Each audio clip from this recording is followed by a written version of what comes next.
இன்னைக்கு உலகத்துல மிகப்பெரிய போர் ஒண்ணு நடந்துட்டு இருக்கு. அது ஆயுதங்களோட போர் இல்ல. அது கோடு எழுதுற வேக்கான போர். ஏன்னா எந்த நிறுவனத்தோட வே நல்லா கோடு எழுதுதோ அந்த நிறுவனம் தான் டெக்னாலஜி உலகத்தை ஆளப்போகுது. இந்த போர்ல யார் முன்னாடி இருக்காங்கன்னு பார்க்கலாம். முதல்ல ஒரு விஷயம் புரிஞ்சுக்கணும். ஏன் கோடு எழுதுறது இவ்வளவு முக்கியம்? ஏன்னா இன்னைக்கு ஒவ்வொரு ஆப்பும் வெப்சைட்டும் சாஃப்ட்வேரும் கோட்ல தான் கட்டப்படுது.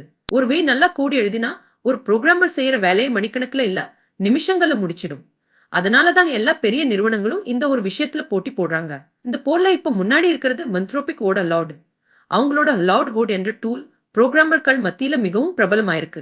அது சும்மா கோடு எழுதுறது மட்டும் இல்ல, பிழைகளை கண்டுபிடிக்குது, சரி செய்யுது, பாதுகாப்பு ப்ராப்ளம்ஸ் ஆகி கூட ஃபிக்ஸ் பண்ணுது. மே மாசம் வெளியான லார்ட் ஒப்பஸ் 4.8 கோடிங் பெஞ்ச்மார்க்ல மறுபடியும் முதலிடத்தை பிடிச்சிருக்கு.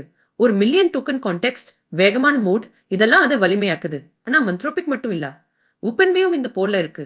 அவங்களோட ஓடெக்ஸ் என்ற டூல் இப்ப என்டர்பிரைஸ்ல, அதாவது பெரிய நிறுவனங்கள் மேல கவனம் செலுத்துது. ஆப்போதா 5 மூலமா அவங்க லார்ட் ஹோடாயை நேரடியா எதிர்கொள்றாங்க. இப்ப விளையாட்டுல 2 பெரிய பேர்வழிகள் தாமதமா நுழைஞ்சிருக்காங்க. மைக்ரோசாஃப்ட் மற்றும் கூகுள். இந்த 2 பேருக்கும் ஒரு பெரிய பலம் இருக்கு.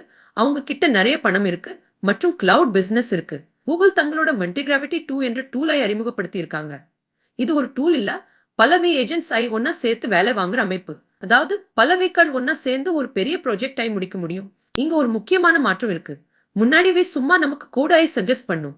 ஆனா இப்போ அது ஒரு ஏஜென்ட் மாதிரி மாறிட்டு இருக்கு. அதாவது நீங்க ஒரு வேலையை சொன்னா அதுதானே யோசிச்சு கோட் எழுதி டெஸ்ட் பண்ணி பிழைகளை சரி செஞ்சு முழு வேலையும் முடிச்சு கொடுக்குது. இது புரோகிராமிங் ஐயே மாத்தி போடுது. இது நமக்கு என்ன சொல்லுது? அடுத்த சில வருஷங்கள்ல சாஃப்ட்வேர் உருவாக்குற விதமே முற்றிலும் மாறப்போகுது. சின்ன நிறுவனங்கள் ஒரு பெரிய டீம் இல்லாமலேயே ஏஜென்ட்ஸ் வச்சு பெரிய ப்ராடக்ட்ஸ் ஆய் உருவாக்க முடியும். இது புது வாய்ப்புகளை திறக்குது. அதே நேரத்துல புரோகிராமர்களுக்கு புது சவால்களையும் கொடுக்குது. ஆனா ஒரு கேள்வி இருக்கு.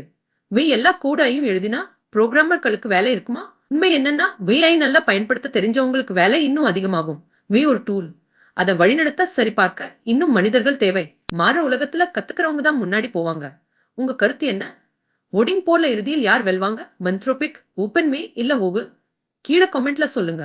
இந்த மாதிரி டெக்னாலஜி உலகத்தோட பெரிய மாற்றங்களை தமிழ்ல தெளிவா தெரிஞ்சுக்க விகோடிஃபைட் ஐ சப்ஸ்கிரைப் பண்ணுங்க. பெல் ஐகானை அழுத்துங்க. அடுத்த வீடியோல சந்திக்கலாம்.